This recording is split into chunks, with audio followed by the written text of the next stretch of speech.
All right, here we go. Um, Great. Okay, yeah. So we're here to learn Unity. I prepped a little bit of info on like what Unity actually is. So let's get through it a little bit. If you don't know, Unity is a game engine.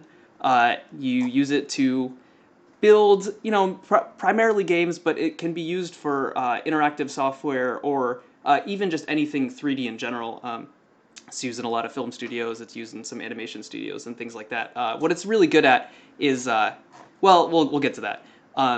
So I have some stuff here about like why Unity, and Unity is actually like super popular, especially among the communities that I think we are a part of, like indie makers and like artists and small creative studios and stuff.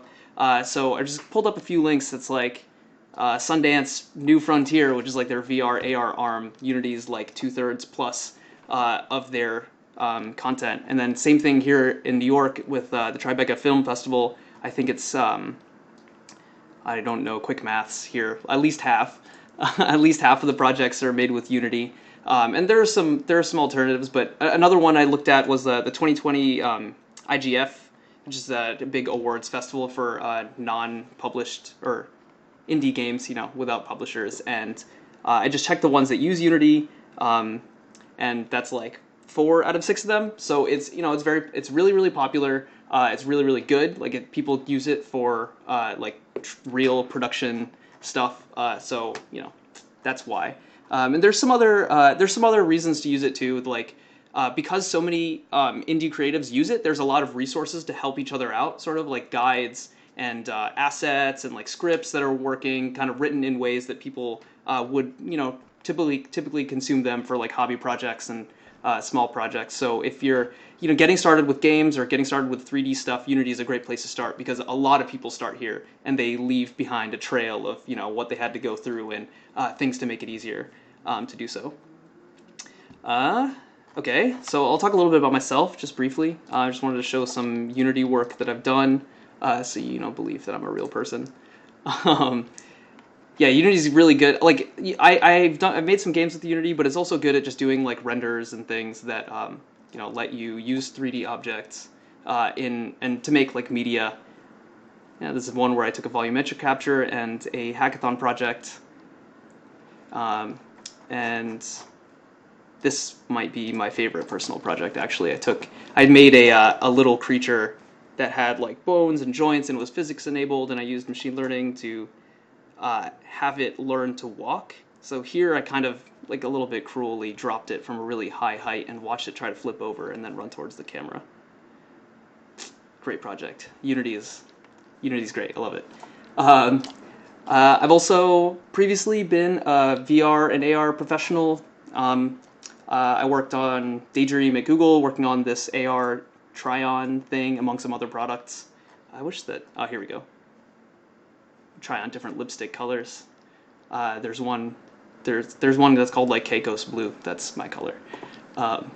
And right now I'm working on a VR MMO with Andy and the rest of Ramen VR called Zenith. This is also a giant project built in Unity, so I've been through the paces. Yeah, I also wanted to highlight some like other work that I've been finding that might give you an idea of like what Unity is good for, just give you some like inspiration for what to do. I'll start at the back and go forward. This is a game studio that I recently ran into. They're making this game called Semblance. It's pretty cute. Got this little dot guy and oh, I'll be posting this doc. Actually, I can just post it now in case you want access to these resources. I'll post it again later.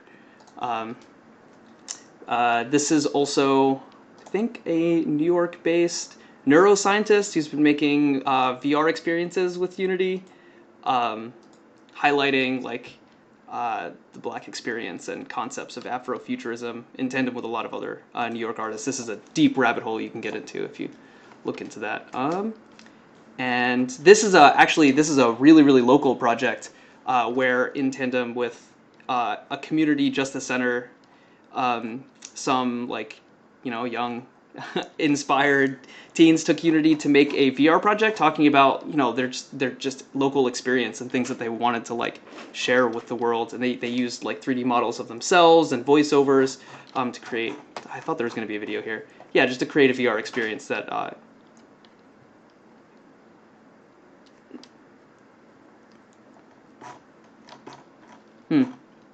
Yeah, so yeah, this link is in this doc, which I sent. So if you want to click through that, I highly recommend diving deep into those projects. There's good stuff here. And of course, like if you don't know about Itch, this is where all the indies love to post their little stuff. This is like it's almost like the YouTube for indie games. You just post whatever you want. People download it. You can comment on it and stuff. So yeah, that's Unity in a nutshell. Oh yeah, okay, yeah. So this is what we're aiming to build today. We're aiming to, make a little scene. I've got this like cute little pig model. We'll get to that. We're gonna take some pictures, dress it up a little bit. But by the end of the day, hopefully, in the 2 hours that we have, we'll be able to get here. So yeah, yeah, let's get started. So I'm going to assume that everyone has Unity installed, or at least through Unity Hub. I would appreciate if you all just kind of like watched along. Like the way we're gonna do this, since everyone has screens, I'm gonna like do things and then give you time to do it on your own. That way you don't get like lost or get dragged along, because it always sucks when you get lost, right? uh,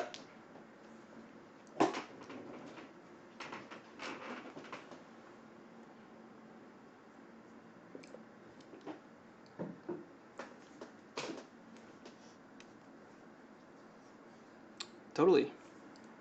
Yeah, so if you guys followed my guide, and if you didn't, that's fine, as long as you have Unity and you can make projects, it's okay. If you followed my guide, you should have Unity Hub installed and see a screen somewhat like this, except, without all these projects in them. The Unity is like, it's just kind of like a normal project or a normal software. You could have installed this like individual these versions, but Unity Hub is really, really nice for installing multiple versions at once. And you'll find that like the more you do Unity, the more people will ask you to be on specific versions for, like a project or a tutorial will be like, oh, it only works on 2017.7 or something crazy like that. So this thing kind of lets you like add and remove installs really easily. And also, these kind of things can take up a lot of space on your computer. So when you can see here, there's some icons for this has like a little Android icon. That means that this version has the capability to build to Android, but like these ones don't, which is really good because that means that if I have a project that I want to build to Android, I can like go in later and add Android capabilities. But if I don't, I can like not install that and save the space on my computer. Especially with like 15, I have 13 different versions of Unity. So that's why you should use Unity Hub. It's like great. It auto updates itself, and it has a list of all the contemporary versions. Like it'll save you a lot of headaches in the future if you ever use Unity again.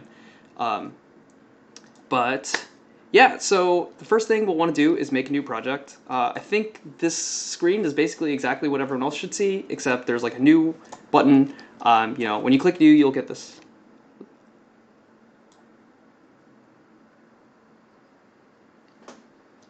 Yeah. Oh yeah, and you won't see any Unity versions here. So hopefully people have done this, but you're gonna want this LTS thing. I think I mentioned this earlier, but if you are if you're like following guides online, or if you're like trying to get scripts from like just Googling or Stack Overflow, usually using the newest version of Unity, like can break the scripts that you find online. So I recommend going to like the newest LTS version, which stands for long-term service.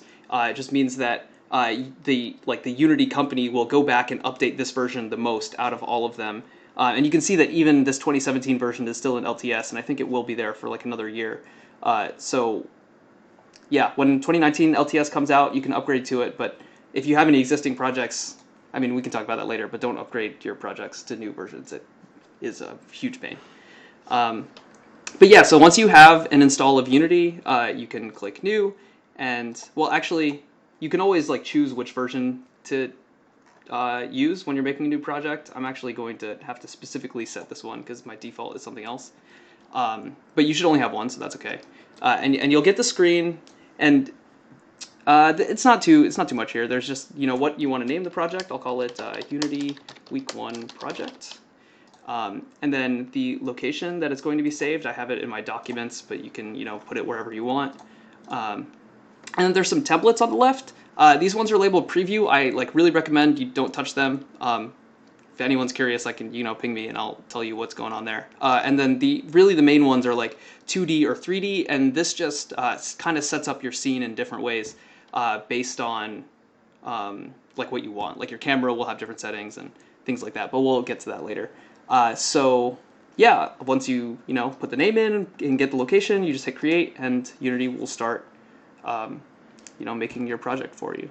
So I think that's probably a good place to start. If anyone hasn't made a project yet, I would suggest doing that now. Like, go into Unity Hub, click New, set up your project name, put it somewhere where you won't lose it, and make sure you have 3D selected here, and then click Create, and wait a little while.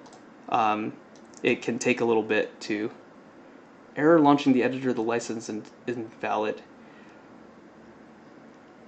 Oh, really? Someone else was having this in the chat, and okay, this is frustrating, but I think what they did is they reinstalled Unity, and I don't know exactly what the problem is, actually.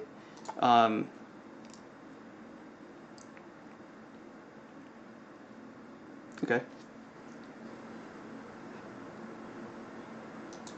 Yeah, I didn't really cover this either, but Unity is free, but there's a lot. They have a huge team working on Unity. It's an enormous. So the way they make money is that they make you sign up, and if your projects with Unity make X amount of money, they will skim a little bit off the top. But that number is enormous, so it's not.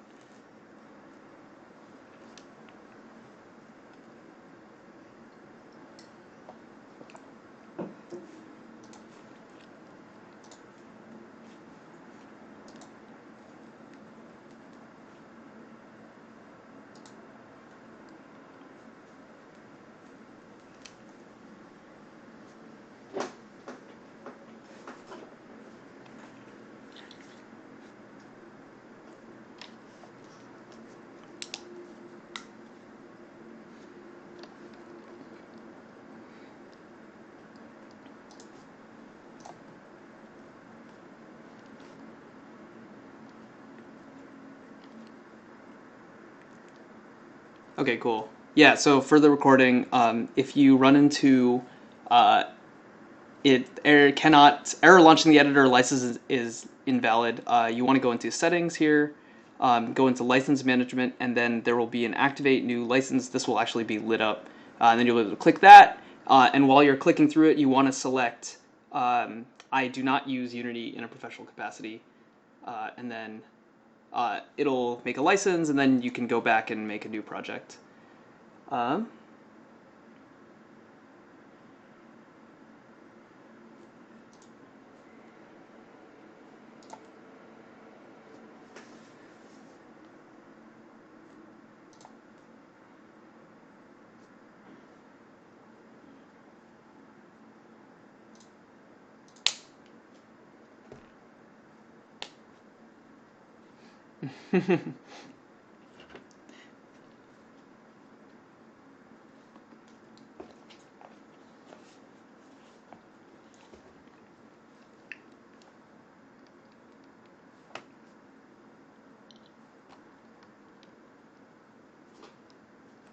Cool.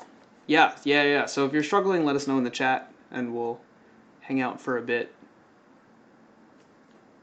No, go ahead.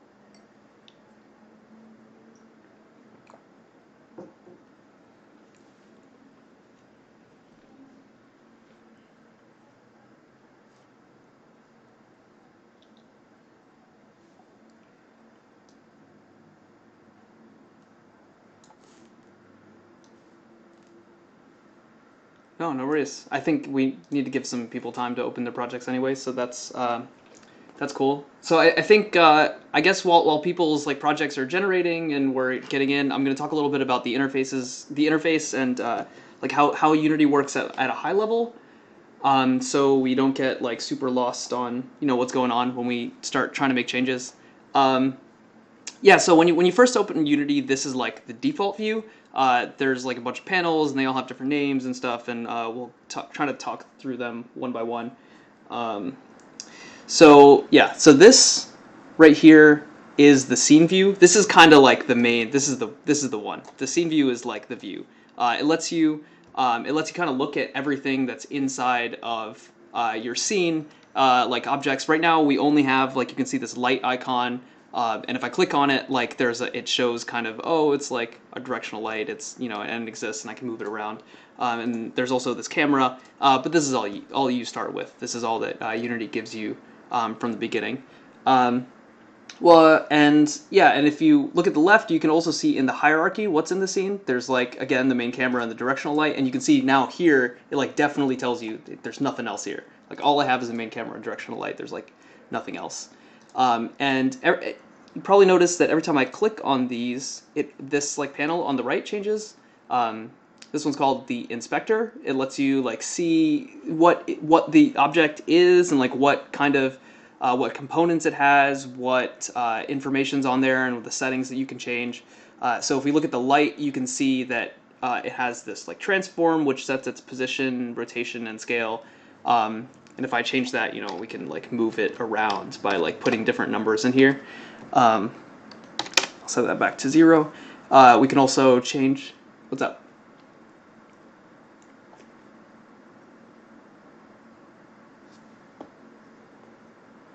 Oh yes. Yeah. I was gonna. Yeah. I'll make this full. I'll make this full screen for a little bit until I like actually need the whiteboard. I just have a whiteboard thing up. That is. But yeah.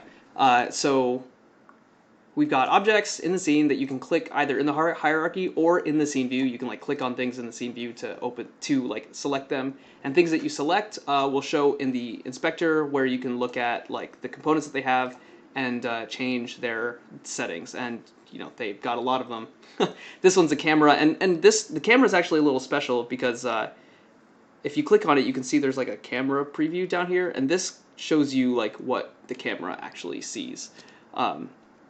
And we can talk about this one too. If you look into the game, if you go to the game tab, sometimes it's over here, sometimes you can have it on the tab. You can rearrange and move any of these panels wherever you want, depending on what you're doing. But if you click on the game view, you can see that like what the camera sees is what is the game. So when you start the game, it will be like through the perspective of the camera, and the scene view is totally independent. And you can move around the scene view using the mouse. Mainly, this is the best way to do it, probably. If you right click and hold, and then like move the mouse around, you can spin your view around so you can look in different directions. Here, while you're holding right click, you can use the arrow keys, or actually you need to use WASD. You can use WASD to like move around like you're playing an FPS, right? Like pressing W will make you move forward, and then you press A to go left, D to go right, and S to go back. And this can let you navigate around your screen a little bit.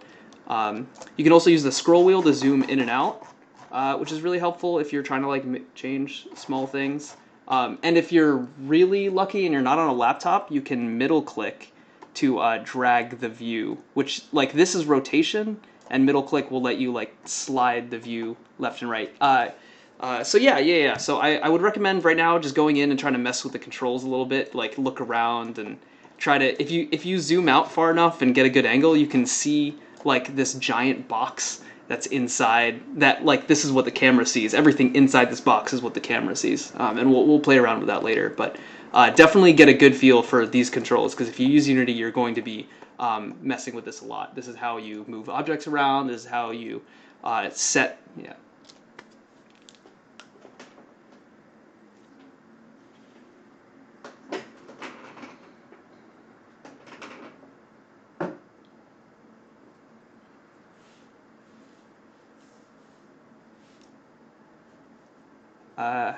So yeah, I use a 3-button mouse with Unity. Um, I yeah. When I'm on my MacBook, I usually use the WASD controls to move around in the scene if I need to, and because I don't have access to middle click and left click doesn't do anything. There's also in the corner there's a hand grabbing tool that gives you basically what the middle click does. On your left click, and then you can like drag around that way, and you still get access to right click, so that can help a lot too. Oh, and probably one other control that you might want to try is if you double click on anything in the scene, or in the hierarchy, the camera will like zoom onto that object, which helps you like find stuff you need to. So if you double click on main camera in the hierarchy, it'll like zap the scene view over to where the main camera is.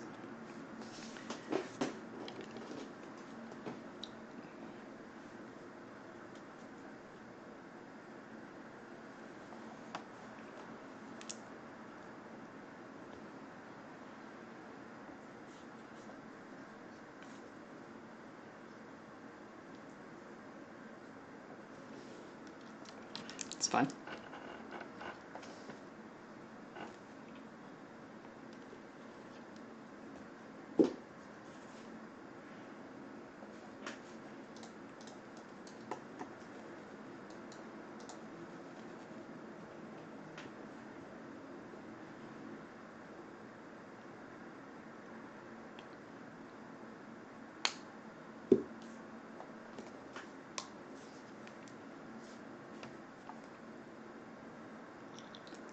Totally.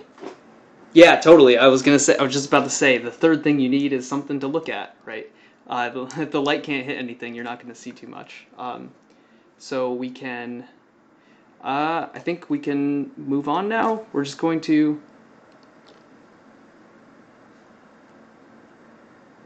Oh, I see. Yeah, sure. Yeah. So yeah, if you right click the scene view and hold, then you can move the mouse around to rotate the camera. Um, and if you middle click, if you have a 3-button mouse and you middle click and drag, the way this lets it move is it just lets you move like side to side and up and down, but not forward and backwards. So if you drag left and right, you'll like move the view left and right. So you can usually use this with right click to navigate around your scene. And then also, if you right click, you'll notice there's like this icon that looks like a Tetris piece. That means that you can use WASD to like move around while your right click is held. So this is another way to move around the scene. If you are familiar with these kinds of controls, you press W to go forward, A and D to move left and right, and then S to move backwards. And this can help you like zoom around a little bit easier. And again, this scene view doesn't mean anything to the game. This is just like the project overview, sort of like this is just how you look into the stuff that you have. It doesn't really this camera is what you get for the game, or for when you finally build it. But okay, cool. Okay, so we got our project open. We can move around, and there's not really anything interesting here. So let's start adding some objects. There's a bunch of different ways to do this, but I think the simplest and clearest way is if you go over to the hierarchy and right-click it, you get this big menu that lets you do like normal stuff like copy, paste, delete. But if we go into this 3D object menu and then click, watch here. I'll give you a second to like follow along or to try it for yourself afterwards. But if we click here and click 3D object and then click cube, we'll get a cube in our scene. And if we look at the game, we're a little bit unlucky. But if we move around our scene here, you can see that the cube is like way down there. But it's definitely in our scene. You know, it exists there, and we can try to I can double click on it on the left to focus on it. Then I can use my like right click controls and middle click controls to look around and see it from different angles. But what we want to do definitely is get this in view of the camera. So if I click on the camera, you can see that like this cube is just way too low. Like it's not inside the camera's area of effect, or it's not in view. So if we click on the cube again, you notice that every time you click on stuff, you get this like crazy. If you have done physics or linear algebra before, you'll recognize this to be like the three axes. Like these are, and if you look at the top right, there's a compass that reinforces this. Like the red, this one is the x-axis, this is the y-axis, and this is the z-axis. And if you left-click these like arrows, you can move the object along those axes. So I'm going to zoom out a little bit with the mouse just to get a better view while I do this. But I'm going to hold I'm going to click left-click and hold on this green handle here, which maps to the y-axis, and then drag it up, which will move the cube upwards in the scene.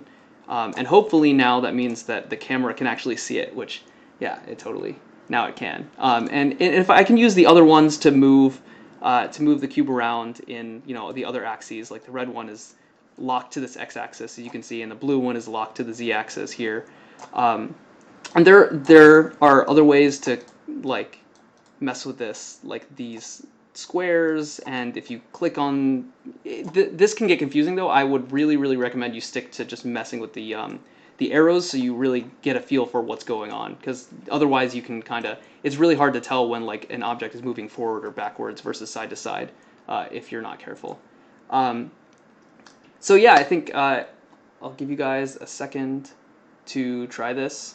Yeah, the move tool. Yeah, so yeah, if you go into your projects and then go into the hierarchy and then right click it here, you'll get a menu that lets you edit or create some objects. So you want to select 3D object after right clicking and then click cube. You can click other ones, you can click sphere or capsule if you want as well. Then you'll see that it showed up in your scene view, and I want you to mess around with the move tool and try to get it in view of the camera. And you'll know if you've done that if you click on the camera either in the hierarchy on the left or the camera icon in the scene view. You'll see a preview and you can see if your object's in view, or you can also see kind of the lines of what is in view of the camera, and you can see if stuff has appeared or if your like objects are inside of that. Yeah. Just like again, like you use right click to move the camera around. You can use WASD. Sweet, that's great. How do I move vertically down? Yeah, this is movement here can be very tricky. Is there any way to keep the camera view open while you're moving? Oh wait, moving through this can be tricky because you don't have oh, actually I forgot about this. Yeah, so if you hold right click, you can press Q to move down and E to move up. So it's like the full set of controls. W and S for forward and back, and then A and D for left and right, and then Q and E for up and down. So that's one way to do it. Another way to do it is just to like literally point the camera downwards and then press W. you kind of think of yourself as like a flying little camera or flying little sprite or whatever you wanna. I'm like a Unity fairy, like running around in the scene trying to look at things from different angles.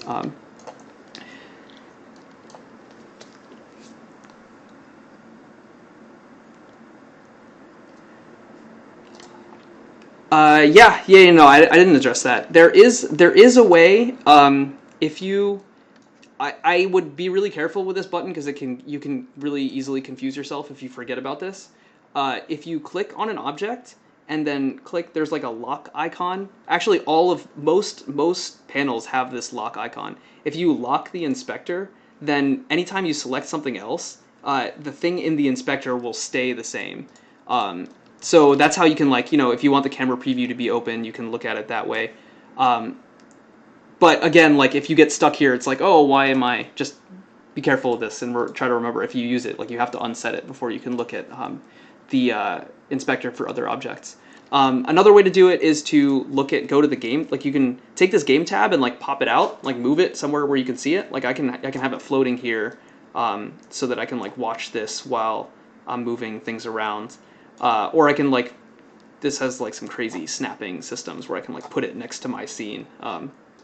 And actually, I'll probably keep it this way for a little while because this is a good way to look at what's going on. So we can see the game view, which is mapped to this camera, while we're like messing with things here.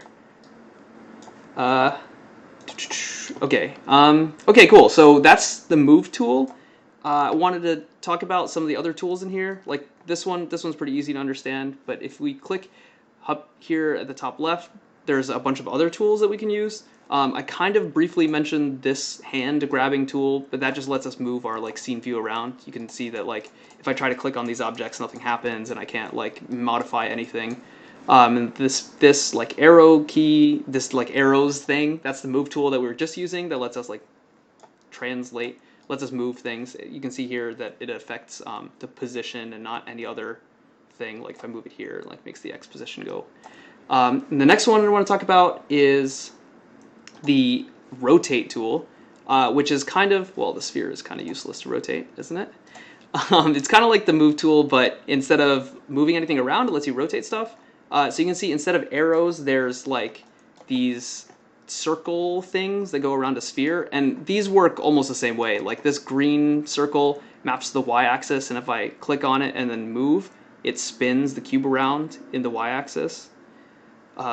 Yeah, you can even see that in the game view. And again, if you don't see the game view, you can like, it might be in a different tab. You can drag that tab out and like move it somewhere else. I like to have it next to my scene so I can see what's going on, but you could also pop this out or move it somewhere else. But yeah, and if you grab this green circle, left click and hold, you can spin things around, and I can grab like the red one and spin things this way, and the blue one and spin things this way. And this pretty much lets you get like 100% like move anything anywhere in your scene, right? Like if I wanted to get a different angle on these objects for my camera, I could take the camera, I could switch to the move tool, and move over here, and then like spin this around so I get like a nice little close up from the side. Maybe I want to tilt it a little bit so I got like a crazy like sideways view. So yeah, I would say right now we should, I would suggest, or let's just like take some time to like add a bunch of stuff to our scene. Like I'll let you guys loose and do whatever you want. Like the top 4 of these objects in the 3D object list in the right click menu are all like good to work with. So I can make like capsules. I'm gonna move this into view. I can make capsules, I can make cubes, I can make some cylinders. What's up?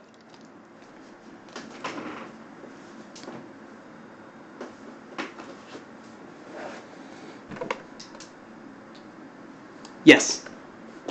Yes. So if I click on the camera, you can see that it's the same. Yeah.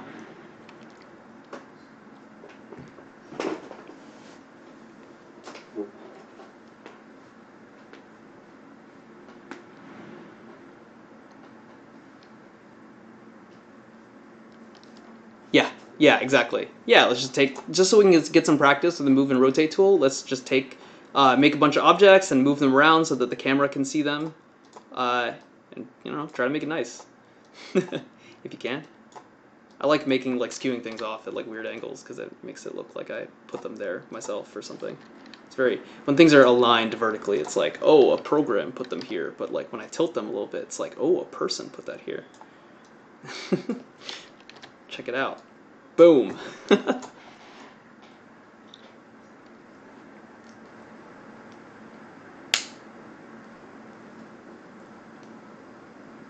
Sure. Yeah. I'll just go through them a little bit. Is there a good place to download ready-made projects? Yeah, like everywhere. If you just look up like Unity projects, usually you'll be able to download something, and they'll tell you what version of Unity you need, things like that.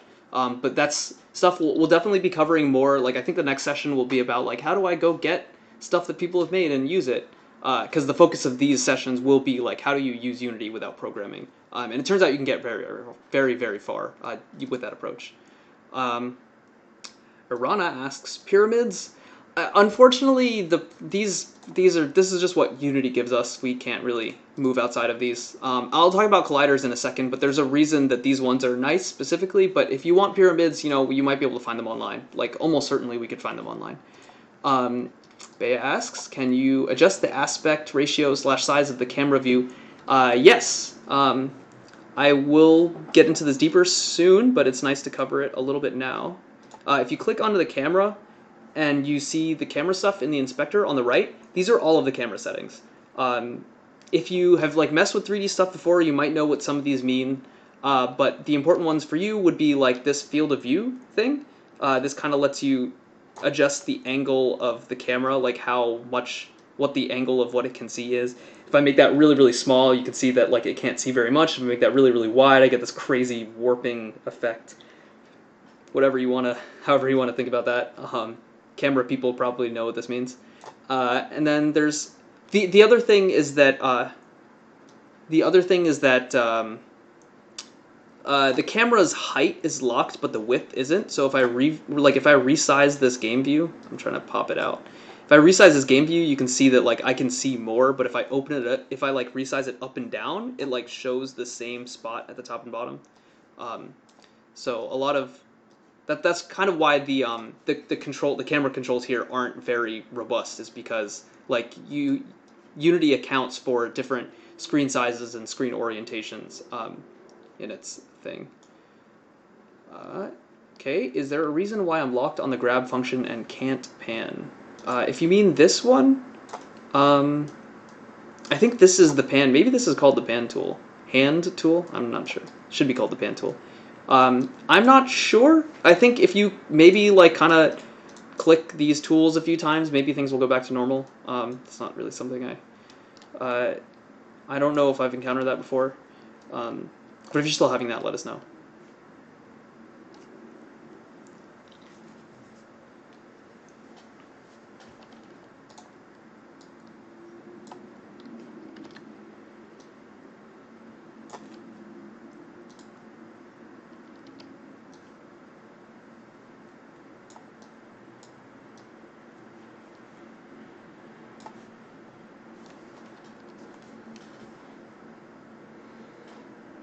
Oh yeah, that's super important, huh?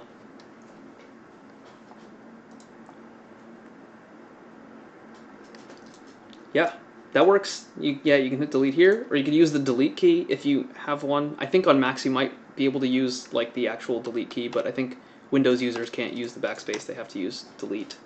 And this editor like supports. Oh, go ahead. No, go ahead.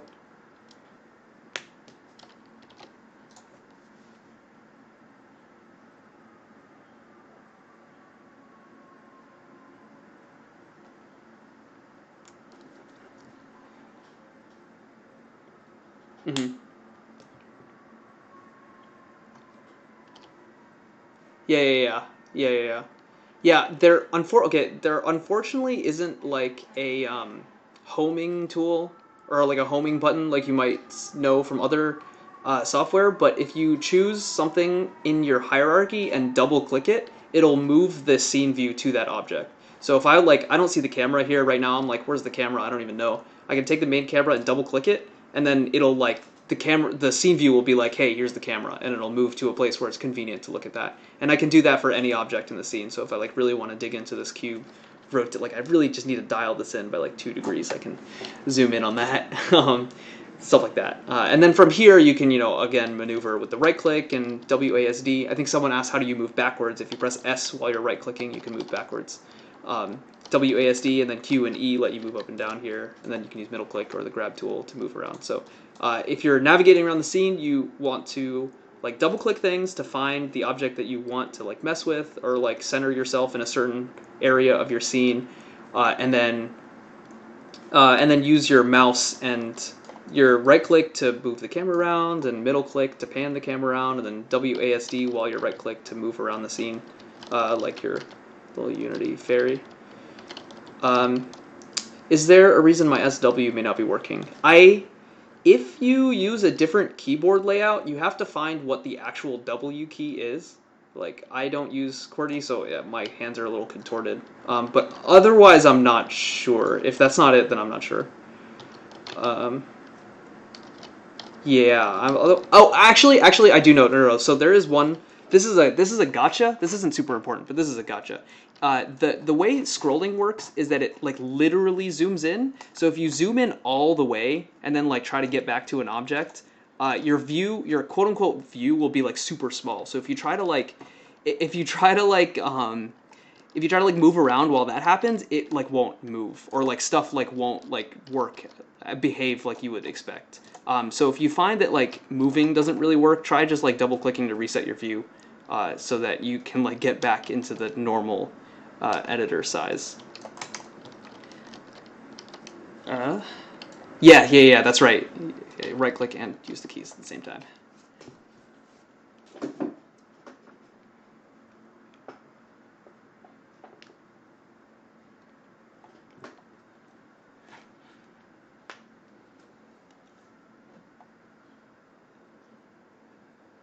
Yeah, cool. Cool. So yeah, if you've got like a nice little interesting scene, then, you know, maybe you've got some cool like abstract art here. Okay, so the next thing we want to do is, this is like, now we're starting to get into the good stuff. Like, this is why Unity's cool.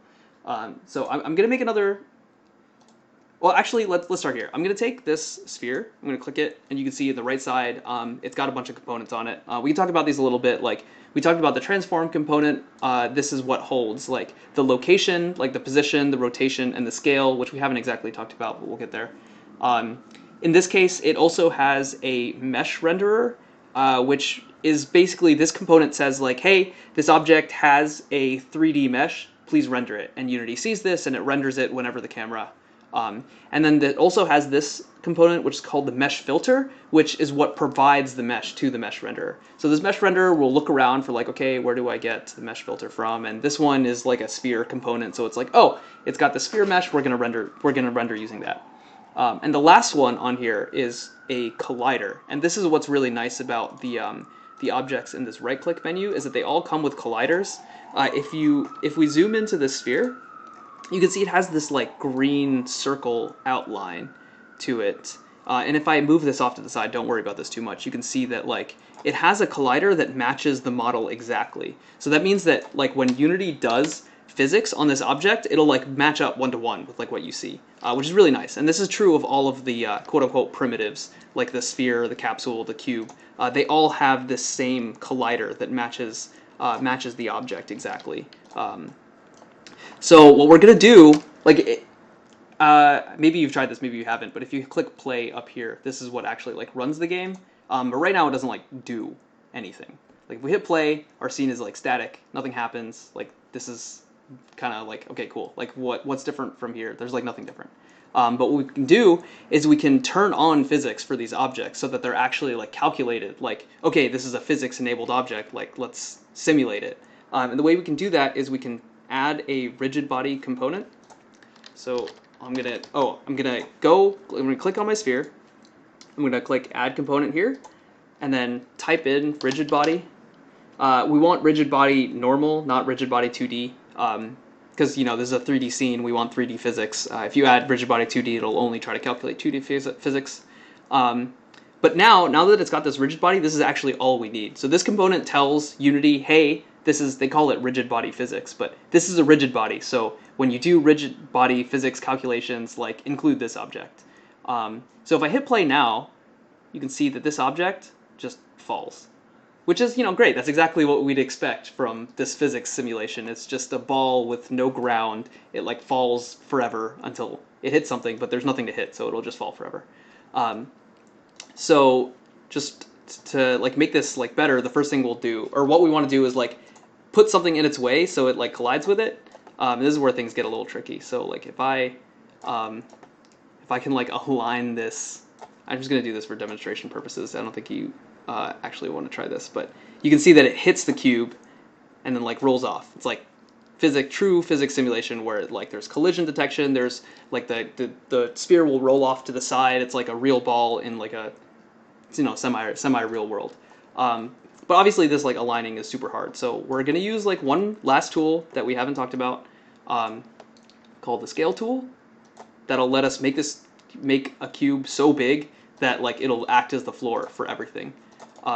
So I'm gonna make a new cube, and I'm gonna move it like down a little bit so it's more at like floor level. Move this one out of the way. And then I'm gonna use the scale tool, which works a lot like the translate tool. Like if I drag this blue handle, it lets me scale it in this direction, and drag this red handle, lets me scale it in that direction. I'm just gonna make it huge. I'm just gonna make it this huge floor thing so that we have like a base to work on when it comes to physics. So now when I hit play, you'll see this ball will fall. It'll land on the cube that I set up here, but then it'll kind of roll away on the floor that we made until it falls off, which is super fun. Bye-bye. All right, cool. Yeah, no, not at all. This is a perfect world with no friction.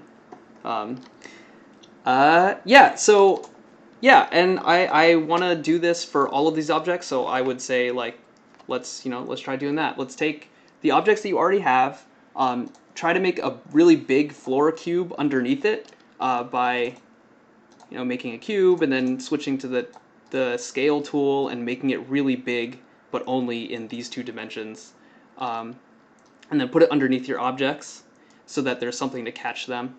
And then take all the objects in your scene and add rigid bodies to them. This is how you make them physics enabled, and this is the tricky one again. So like you click on the object that you want to edit, and then you click add component in the inspector on the right side, and then you either type in rigid body and then click regular rigid body, or you can find it in this menu if you go to physics and then rigid body.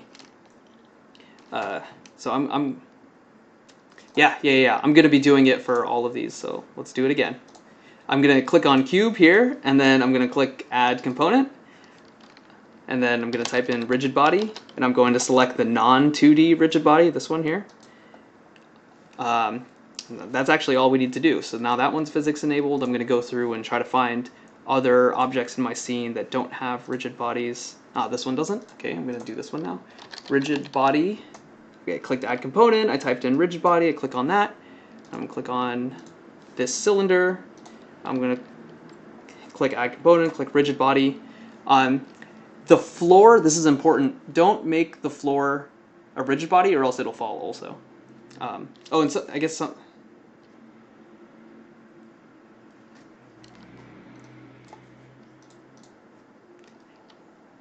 Yeah, exactly. So I'll just do it again. I'm gonna delete this one. So I made a cube, 3D object, cube. I put it somewhere where I think I want the floor to be. And then in the top left, I clicked on the scale tool, which is next to the rotate tool. And then kind of like the transform or the move tool, I clicked on these like horizontal handles, like the blue one, which lets make me bigger this way, and then the red one lets me make it bigger this way. Now I've got a floor. So I've just got, if I like zoom out a bunch, you can see it's just a cube that's been like really stretched in the X and Z axes. Um, yeah. So yeah.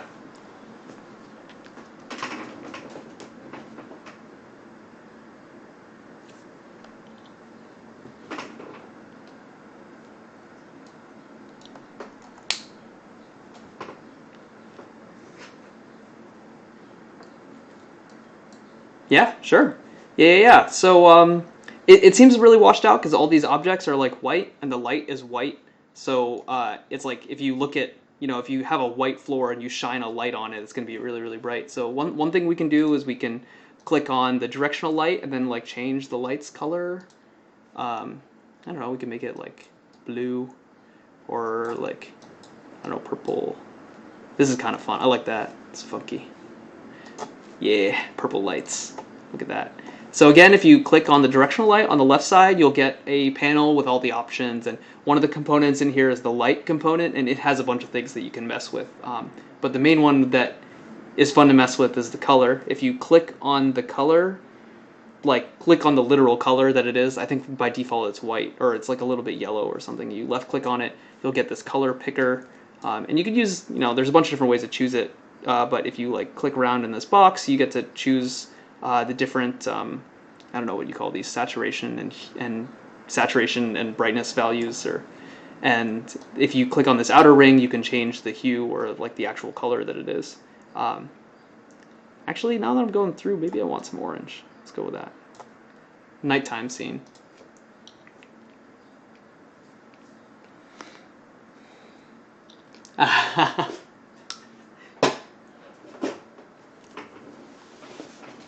Yeah, this is the be really careful with the lock button. Like it's really useful sometimes, but you can get lost if you click stuff and this doesn't change because you didn't expect it to be locked.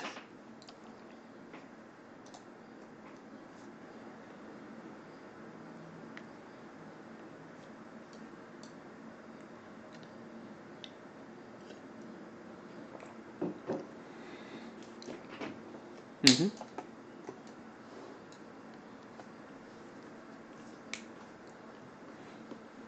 Yeah, and yeah, if I hit play here, you can kind of see what's going on now. Now that you've got everything physics enabled, you got like all these things just falling on the ground and rolling on each other, and that's what we're looking for. We're just trying to get all of these to fall down. I think someone wants me to show the rigid body thing again, so I'm just going to do it again. I'm just going to keep adding objects for a little while.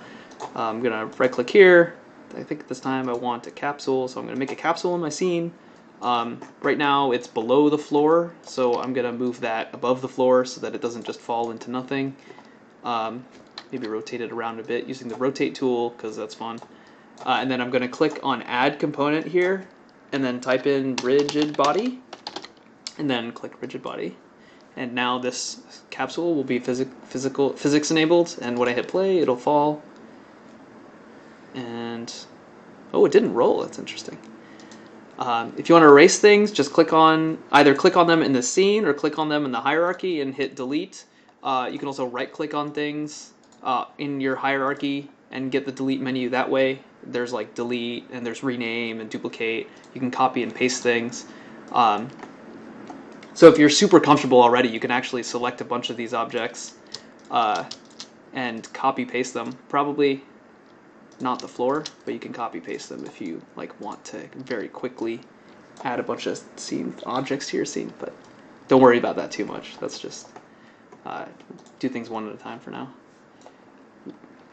I'm gonna look through these questions a little bit exactly. Someone's game crashed. Oh no! Oh no! Someone's game crashed. Save often. Control S or file save. Just save often. There seems to be gravity now. Yes, that's what the rigid body component that we add to these objects tells Unity that like, hey, this is a physics object. Like, please do physics on it. You can click on it. Yeah. So all of these objects that have rigid body components on them, when I hit play, they'll fall down and collide with each other and roll around and all this fancy stuff. But the floor doesn't have a rigid body object on it, so it's not like physics. It doesn't do anything. Okay, how do I erase an object? Click on it and hit delete, right click. I think I answered that actually already. I just was jumping around the questions. Someone says that the capsule is standing on its head. The thing about like computer physics simulations is that they are too perfect. So if I have something that's perfectly vertically aligned, right? It's got no rotation, and then I hit play, there aren't any quote unquote forces to prevent this from staying balanced. But actually, you can see that this ball rolled by and like tapped it. It like tapped it a little bit, and then it fell over. And what you're seeing here is that like the simulation is like literally flawless, so that when the capsule lands perfectly on its edge, it stays perfectly balanced. But then something touches it and it falls over because it's like, it's a capsule. It's not supposed to. So that's how that can explain some like weird behavior. If your objects aren't rolling around, it's because I've kind of like set up my scene to be really dense, so that if we watch this panel here, like things will land on top of each other, and that's kind of what makes the movement. So like one thing that you can do if you take the floor and you rotate it just a little bit, that's just like, you've just put everything on a slope. So now like your capsules and spheres will like roll towards that floor. So if you wanted to, like, I don't know if you guys ever played with those like marble toys as a kid. This is like something I've done many times in Unity actually, is just make like a nice little, you can, maybe I'll do a couple of those. Like I'll take these, I'm going to rotate this floor a little bit. I'm gonna make another one.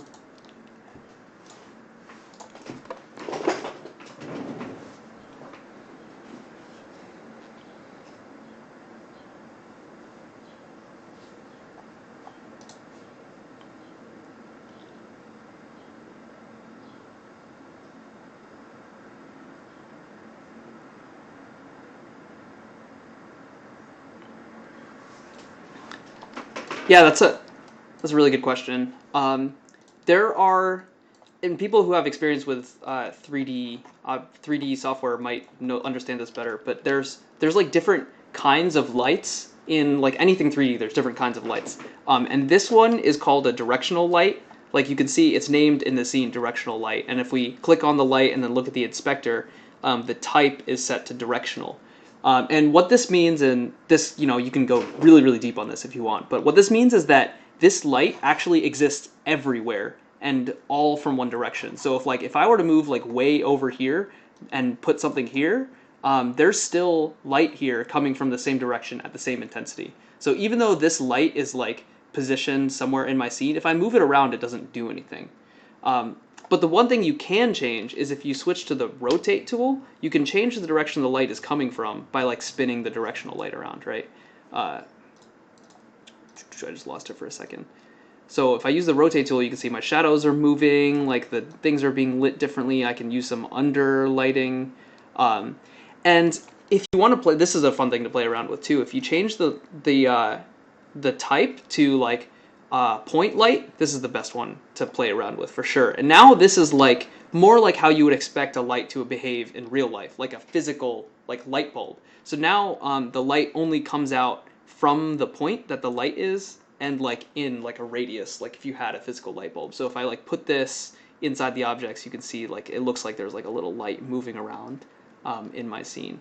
And these things are super fun to play around with. And you can add more of them. They're here in the right click menu under light. You can add one of each kind. Definitely recommend like on your own time, or even like right now if you don't have anything to do, just like play around with these. Like if you have multiple lights, you might want to mess with the intensity here. That like lets Unity know how bright the light is. You can make it small or like huge if you really want to wash stuff out. Or you can change the color of each of the lights so you get crazy like lighting things happening in your scene. So yeah, that's why when you translate a directional light, like nothing happens. It's just like a certain kind of light where that's true. But if you rotate it, you can change the direction the light is coming from. Okay, cool. Okay, cool. I don't know if we should like take a break or something, or if we should keep going. Someone asks, my light color picker box won't show. This can happen if you have multiple screens. Sometimes it just pops up in a weird place. One thing you can do is like just mash escape a bunch of times. I do this all the time. You just mash escape a bunch of times, and then try clicking on the color thing again. You might like close the window, luckily, and then like get it to reappear. Because if the window is like already somewhere, like if I move it off to the side here and then I keep trying to click this, like it'll just reappear in weird places. So if I click on it and then mash escape and then click on it again, it might reappear somewhere where I can see it. Great, glad that worked. That's like a general tip, I think, for like all software. If you're stuck, mash escape. maybe you can get a bailout from the software. Get really lucky. Okay, yeah. So where are we? We've got crazy cool lighting with a different weird color. We've got physics-enabled objects that like roll around and like do stuff. We've got our camera taking like a real cinematic approach to, showing what's going on in the scene. I think the last thing we want to do is like add an actor. Like I think this is what we're trying to do. Like we're pretty close. We've got the ball pit kind of set up, like we just have a bunch of objects falling onto the ground here, but we don't have this like pig. So I think that's what we should do now. I'm gonna put this link in the chat, and hopefully people don't have issues downloading, but this model is actually super small, so I don't expect this to be too big of a problem. But download the pig model. I'll do it here on screen for everyone. This is just Google Drive. I think this link is shareable. It should be. Cool. Make sure you don't open it with Paint 3D, because then you'll just lose it and save the file. So it shows up in your downloads. Can I show the light thing again? Yeah, give me 1 second. So yeah, just make sure you download this object, save it, hit save, not open, and make sure you know where it is so that we can like deal with it in a second. I think someone wants me to show the lighted thing again. That's chill. Like, lights are fun. Click on the lights. You can move them around with the tools we talked about earlier. If you have a directional light, you need to rotate it to change the direction, and then you can click on the color on the right to change the color. So like if I click on this menu appears, and I can like, let's make it green this time. Green. Okay, hopefully that's enough time for people to download the model. Should be relatively small, so it shouldn't be too bad. But once you have it, oh, also, this is like, if you want to make changes, this is a super, I should have been saying this the whole time, but if you want to make changes, make sure you're not playing. Like if I like move this stuff around, like I'm gonna move this like way over here. Like one is like, you know, it got physics on, so even if I like move this and all this stuff falls, when I stop playing, everything will snap back to where it was before. So if I'm going in and I'm like, oh, I want to change the lights, and I'm in play mode, like none of my things will stick. Like nothing will stick. So make sure that when you're trying to edit stuff, like you're not playing. The scene is like doing nothing and you're not doing anything. Even paused, you still have the same problem. And I bring that up because right now we want to add this model to our Unity project. I think so far we haven't exactly talked about like what this bottom panel is, the assets, because we haven't really needed to. If we click into, I'm just going to show you guys around a little bit. If we click into scenes here, you can see that in here is the scene that we're messing with. So this is like the sample scene, and the sample scene is an object in our project assets. And for just like bonus reinforcement points, if I like go into where this project is saved, Unity tutorial, Unity week 1 project assets, you can see that inside the scenes folder I have the same, you know, sample scene.unity, and you know that's backed up here, sample scene.unity. And if you ever like look at your project, you'll like, there's all these meta files, just like don't worry about them, like forget they exist. But yeah, so all of the things in our project are represented here in like the assets. In the project panel, this shows like all of the assets in our project. And what we want to do is we want to add the pig model that we just downloaded to that. And it's really simple. All we have to do is take the model and drag it onto our assets folder like this. Cool, and now I've got it. I think let's just do that, because sometimes, I don't know, maybe people, I haven't tried this on a MacBook, for example, like maybe there's something. So, you know, okay, cool. Is there there's not an autosave setting, unfortunately, just save often and hope Unity doesn't crash. Okay, so once you've got the model in your assets, this is all you have to, like, you don't have to do anything. Like, Unity is not, unlike a lot of other software, Unity is not looking at the file that you dragged it from. Like, this file doesn't matter to Unity, the one in my downloads. Every time I drag stuff into my assets folder, it makes a copy and puts it inside the project. So you can safely assume that everything in your project, unless you like do some crazy weird hacking things, but just normally everything is inside the project folder. It's here in assets. You can see here there's the same. Exactly. Yeah, exactly. And that also means that like if you want to collaborate with someone, or if you just want to move this to a different computer, you just take your project folder. You can zip it up if you know how to do that, or you can just copy it to a flash drive and move it over. Everything will still work because all of the assets are inside the project folder when you import them. So yeah, just showing again, like if I go into my project folder, you can see that there is the FBX file that I downloaded, and it's copied into here. And this downloaded file, if I like delete it, nothing happens. Nothing bad happens. Unity doesn't care about my downloads folder. It only cares about the assets folder. Okay, so we've got our Piggy model imported. Now for this is another fun part. We're just gonna take it. We're just gonna hold left click on it and drag it into the scene. And now we've got a pig in our scene. This dude's a cute little porker. Look at him. I'm gonna spin him around so his face is lit more. I like the pig with the dramatic lighting. He's like, he's really having a time right now. The pig is like, just like every other object in the scene that we've been working with. I can use the move tool to like move him around. I can use the rotate tool to spin him around. I can use the scale tool to like mess with how flat he is, but that can get a little funky. So I'll just keep it at 111 for like regular scale. Oh, did I just make him super huge? Okay, I'm just gonna hit Control Z a bunch of times until it's back to where it was before. Okay. If you get into trouble with like oh, my like model is scaled weird, or I messed up these like settings a bunch, like you can always delete the object and add it back to the scene again to just reset. Because you can, things can get really weird very quickly if you click around a lot. So yeah, I think. Oh, actually, yeah. There's one other thing that I wanted to cover. So if I put this guy on the ground, and my like concept of the picture that I want to get is that like these blocks are hitting him on the head and he's just kind of like nonchalantly looking off into the distance.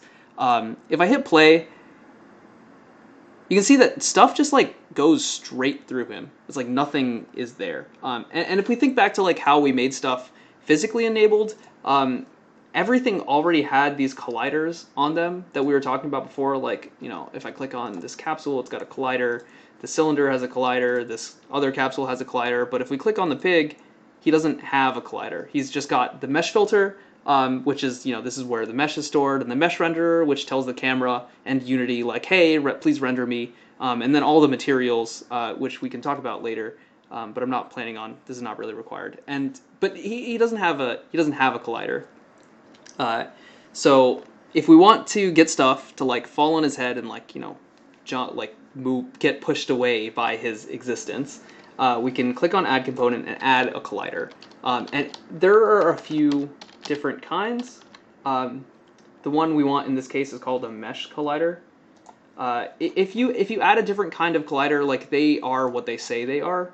So I'm just going to remove this real quick to demonstrate that. Like if I wanted to just make him a box for the physics simulation, I would add a box collider.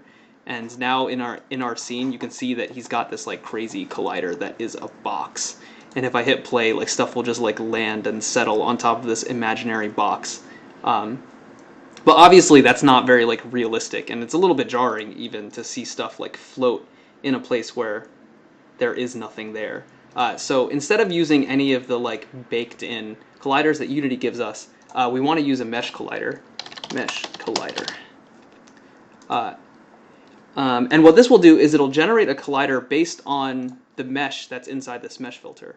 And if I hit play, you'll see that nothing works. And for a lot of reasons, this isn't checked by default, but that can be a really long discussion. But if you notice that, like right now, if I hit play, I think nothing will happen, or nothing. Oh, stuff does work. Oh, okay. All right, never mind. Forget what I was about to say. Stuff does work. Yeah, I think so. Yeah, so take your pig, add it to the scene, move him somewhere where he might get some objects dropped on him, or I don't know, maybe you want them to roll off of his belly or something. You can feel free to be creative, and then click on the pig and go into your inspector, hit Add Component, and then click Mesh Collider, or type in Mesh Collider and click on that. And then once you have that, when you hit play, stuff should interact with the pig mesh as if it were a physics object. Yeah, so we got all this going on. It's really fun. This is really fun just to watch. Watch him. If you want, you can like make multiple pigs. Whatever your heart desires, really. Let's I'll put another one here. I'll put another collider on him. Also, if you want, like just like all the other objects, if he's got a collider, he's got a mesh collider, I can add a rigid body too. So I'll add a rigid body to this pig, and now when I hit play, he'll fall and probably flop over because this is the problem. Okay, I'm gonna backtrack a little bit. If you add a mesh collider to the pig mesh, you probably should click this convex button. Probably, like in most cases, you want to click it. And what that'll do is it'll make like a much simpler thing. You can even see it kind of like looks kind of weird. But that will prevent just random crazy issues from happening, because Unity will be a lot happier if something's a convex mesh. But yeah, so now I've got this like pig like rolling around. I hit play and my pig disappeared. That's a tricky one. I'm not sure. If you added a rigid body to it, it might have just fallen, like just disappeared, like literally just fell and then fell forever. If you're trying to like debug, or just like something went wrong, you're trying to figure it out, the hierarchy on the left side still works while you're in play mode. So I'm like, hey, where's the, the roly pig that I was messing with earlier? Where'd he go? I can go over here, and I'm like, oh, this pig is the wrong one because that's the one that's just chilling here. But this pig is probably the one I want to find. And if I double click him, I can see that like, oh, wait a second, he just like fell off the bottom of the world and now is just falling forever. So when I hit, if that's like what happened, that's what happened. Also, there are other, I don't know what else could happen, but if you get into like a lot of trouble and you don't really know what's going on, you can always delete the pig and re-add it. My pig still goes through the plane. Yes. Your pig will go through the plane if your mesh collider is not set to convex. So make sure that when you add a pig and you try to get it to be a rigid body, make sure you check this convex button. And that'll make Unity a lot happier when it comes to physics. It's usually a lot happier if things are convex. But it makes like the collisions like less perfect, but that's fine. If Unity's happy, I'm happy. How do I delete a component? That's a really good question. If you right click on the component, you get this menu, and one of them is remove component.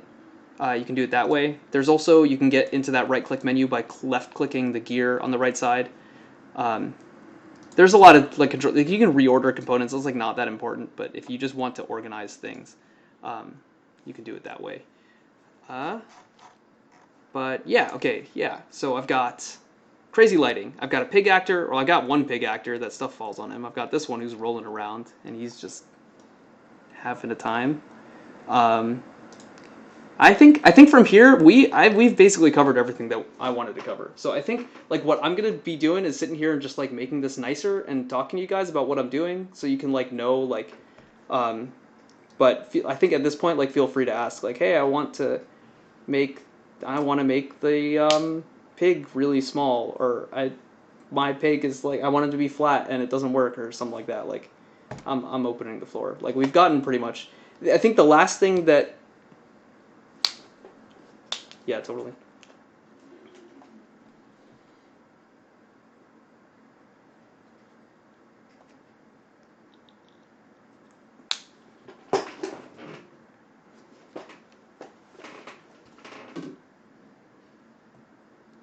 Mm.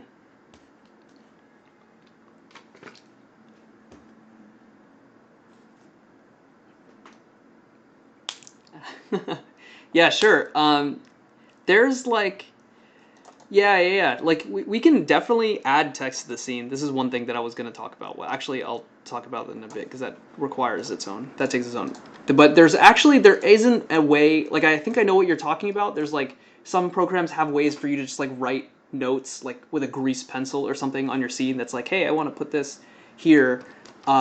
This program unfortunately does not have that. I'm just going to put this away so we forget about this for a second. But one thing you can do, if like this is something that you really need, or you just really don't want to forget something, in the right-click menu, there's one thing called Create Empty that might get you where you want. Because if I add like an empty object somewhere and then I like give it some crazy name, like if I right-click, rename, I don't know, like make this purple or something, I can kind of like drop this somewhere, and then like, next time I come back to this, I can see that. But otherwise, there's not really too much in the way of like marking things up, so that like there's not like a notes component, unfortunately, or anything like that. You just kind of you can take notes outside. And unfortunately, that's about all you can do.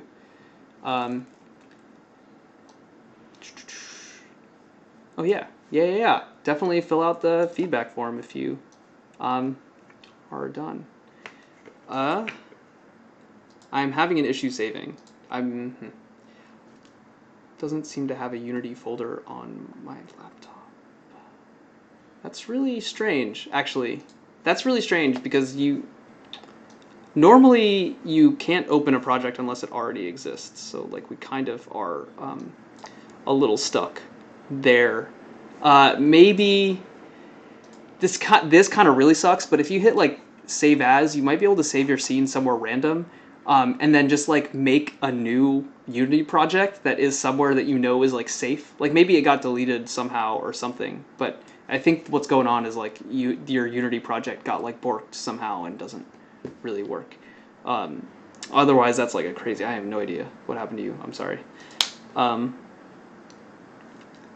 so when I do save as, it says I need to save it in the assets folder. Okay, well, you can save it in the assets folder, and then this is now we're getting into the weeds because like stuff can get really funky if you try to break Unity too much. Um, I think what it's telling you is it's like you're not allowed to save things outside of the assets folder. It's kind of like what I was talking before, where like Unity's assets are all inside the assets folder, which lets it like makes it so that you can move stuff around without or move projects around without anything breaking. Um, so I mean, if you can find the assets folder that it like is not going to complain about and save it there, then you have saved your changes and things will be good. But if you can't, then you might just have to make a new project, unfortunately, and start over. But you know, usually you don't get very far into projects without being able to save. So I think that's not. You don't have to worry about that too much. Okay, I'm gonna keep going through these. Can we invert the gravity effect and have things fly upwards? It's a good question. I think we can. I think there's. I think there's like a more like official way to do this, but if you click on any of these objects and you look at the rigid bodies, there's a bunch of properties here, and you can like change the mass. If I make it negative, oh, can I not have negative mass? Okay, never mind. I can't have negative mass. I actually don't. Let me see. Let's figure it out. There's a lot of menus in here also, by the way, that I've not talked about. And one of them is the project settings menu. But I think this is how we can get into the physics settings. And inside the physics settings, there's a gravity. It's like physics, gravity. And then right now it's set to negative 9.81. You know, which is like, that's, I think that's like real Earth gravity. Is 9.81 meters per second or something. So I think the meters in Unity are supposed to map to like real numbers. But if I change this, then we can have stuff go upwards. I changed it to 3, by the way, so things should. Oh, see ya. Bye. So long. Oh boy. Let me just go into my project settings.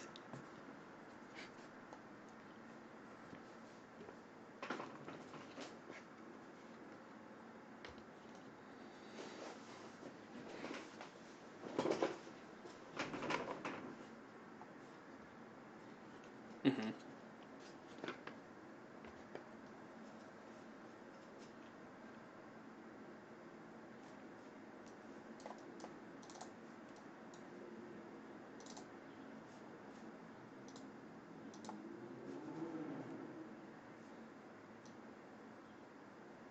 Mm-hmm.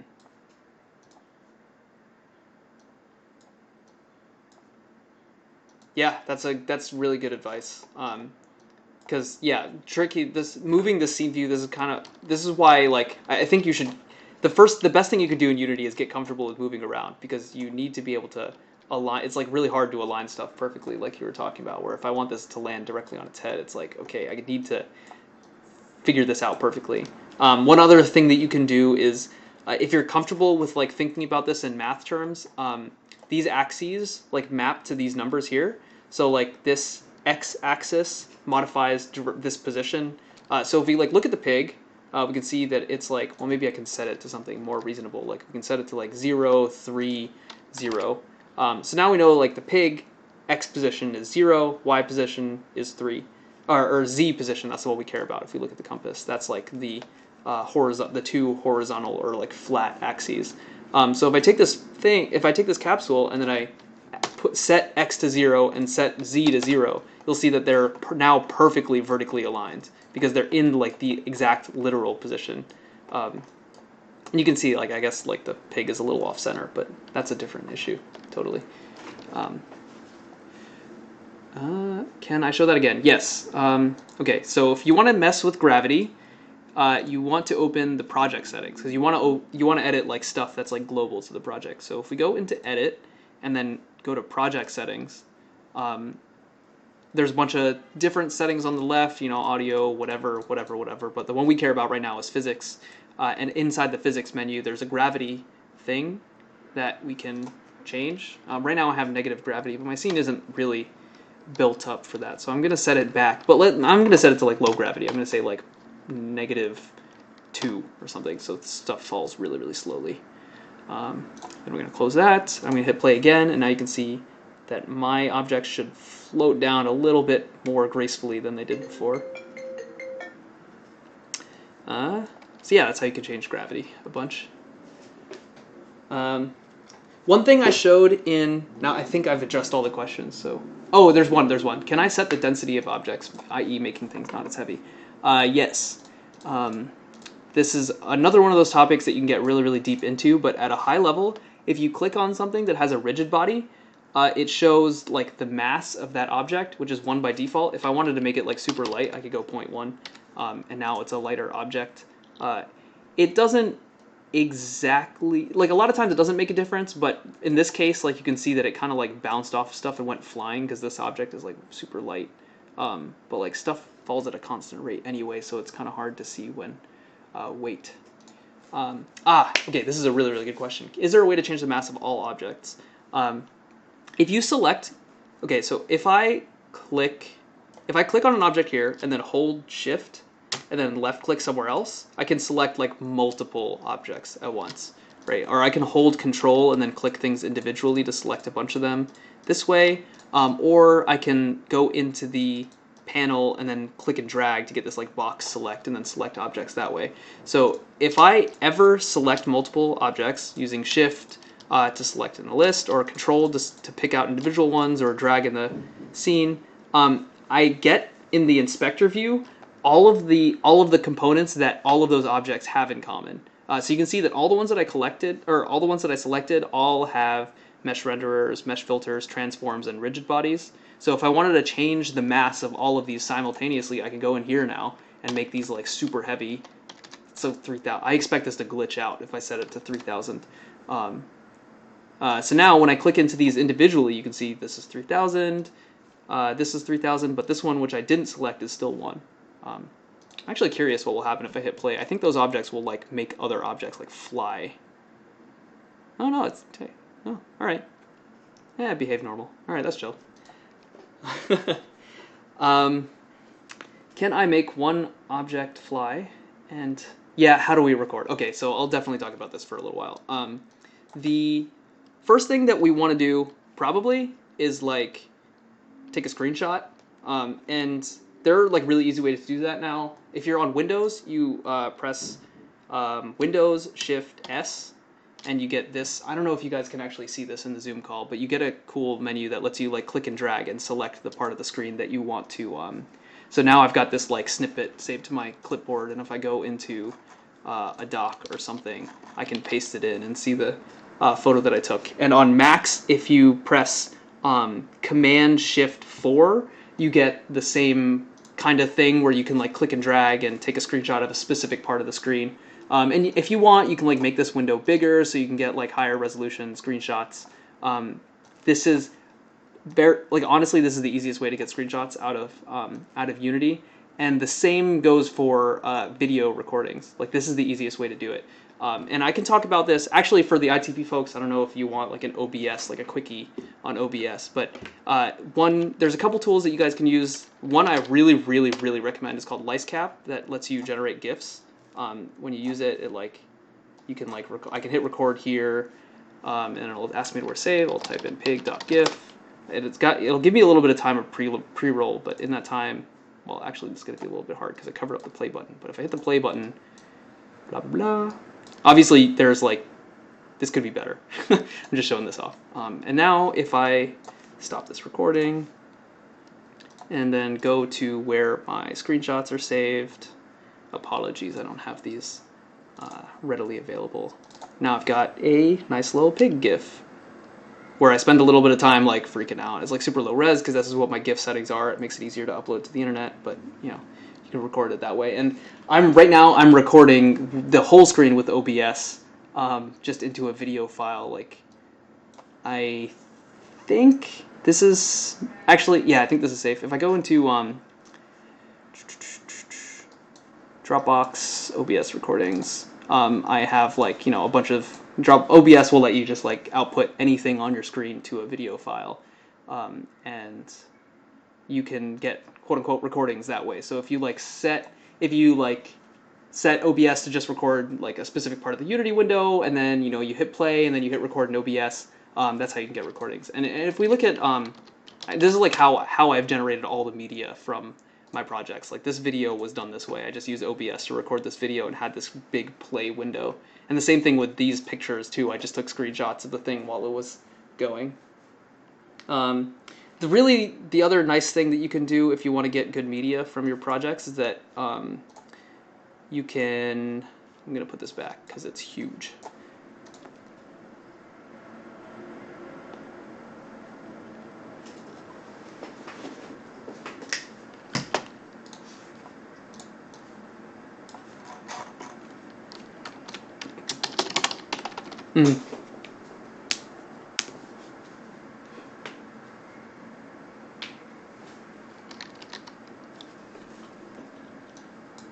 Yeah, that's good. That's good. That's good. OBS can be tricky to install, and QuickTime I think comes on all Macs by default, so that's definitely an easier approach for screen recording. So yeah, that's how you can get stuff out of the Unity inspector. I think someone earlier, I'm going to scroll up in the chat a little bit, someone earlier asked a question. On a macro scale, could you explain how people use Unity? Is it used for product design as well, or mostly games? Okay, yeah. So Unity, I think, generally is used for like interactive software. I mean, probably like most of its users are game developers, because if you are a budding game developer, you start with Unity. That's just like how it is. But it's also used in like film, like in the same way that I'm kind of like quote unquote recording the output. I mean, there's more professional ways to do it, but you can set up scenes, and then like if you if you're good with coding, or if you have some good setup to do it, you can like move the camera around, or like switch scenes and do cuts and edits and things like that. And you can use this as like a film tool to like set up things that you want to film and then film them and record them that way. Unity is also used for like simulation purposes. I know some like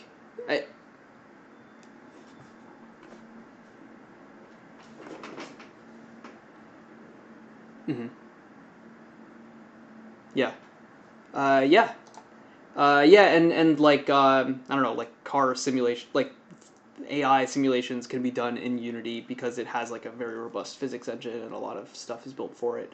And in terms of like product design, Unity is a really popular like prototyping tool, because, and this is something that I'm going to cover in future settings, or future sessions. Like there's a lot of content available online that will give you like functionality for free.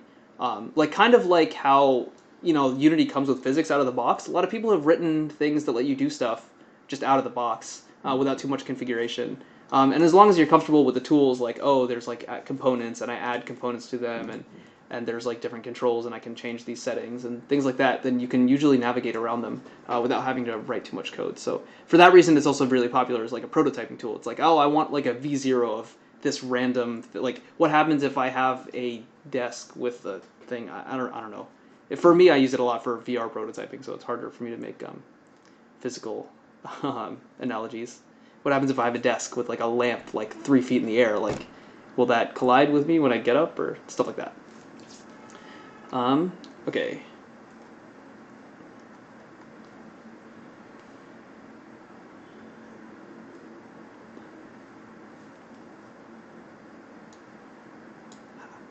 How do I build a... I see. I am not going to cover asset creation. I think if you're ITP, there's a lot... I think there's going to be some sessions on like how to make assets. Otherwise, there's definitely a lot of tutorials online about like how to use like Blender or Maya or these other programs that let you like create 3D models. But Unity is really not good at that kind of stuff. Like you can't...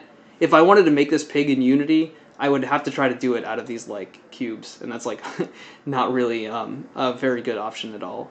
So usually when it comes to like complex assets like the pig, either you download them or you make them in some other program and you import them. And actually, that's if you guys look at the link that I sent, this doc has a few links to like places you can get assets. Yeah, Kenny is a great one because these are all free and they're all like pretty high quality. A lot of them are 3D. These are like race cars. These are some like people, and then there's Poly. This is another great one. This Tilt Brush and Blocks users, which are two like VR sculpting and modeling tools, can upload their creations onto Poly, and these are all available for download as well. And a lot of times, if you come up with anything, it will be in this list. Water bottle.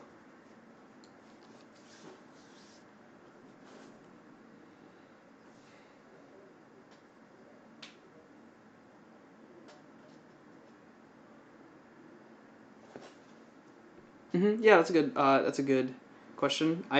Unity supports most. I want to say like most file formats. There are some weird ones that it doesn't, but the main ones of like FBX and OBJ are like 100% fully supported. If you have an FBX file with like lights and like crazy scene data, it'll take that.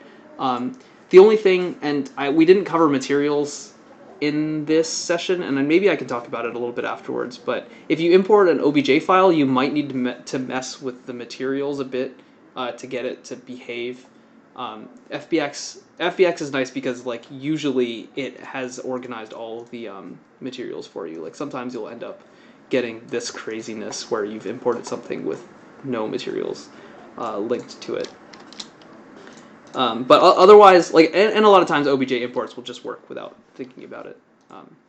And I think that's the case with all of the Kenny assets and all the free assets that I've linked here. And Poly assets tend to import very well as well.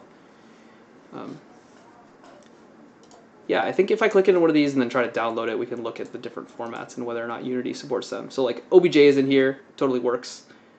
These, actually, all three of these are super weird to... GLTF, I think Unity does not support, and USDZ does not support, but those are very, like, GLTF is web-focused, USDZ is AR-focused, so those are, like, the weird ones. OBJ is usually an option for 3D software anyway, so, like, default to that, or FBX if you can.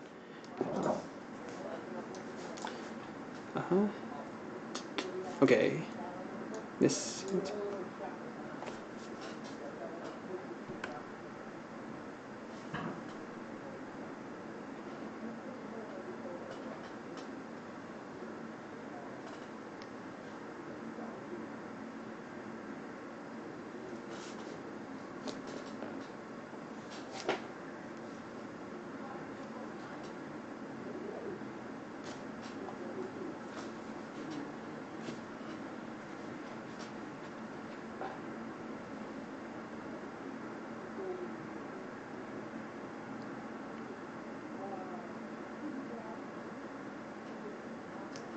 Totally. Yeah. Thanks everyone for coming. Please leave some feedback. This is our first time doing this, so I want to know like how we did. And yeah, I'm gonna cut the recording now, so we're just gonna be hanging out for a little while. I'll be here for at least 20 minutes probably to answer questions or do anything.